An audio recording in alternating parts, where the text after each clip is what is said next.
Lalagyan niya ng tabasco. Grabe guys, ang sarap nito. Oh. Nakain ba kayo nito? Pagkain.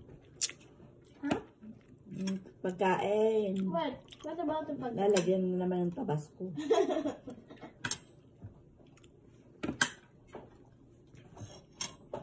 Nahalasa mo na yung kanina? Kanina pa. Bakit hindi mo sinabi? Akala ko nagkamali lang ako.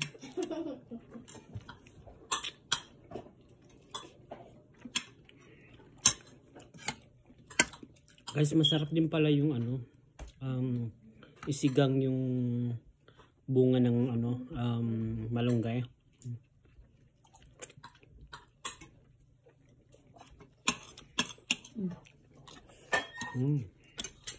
Hindi na, hindi pa maubos.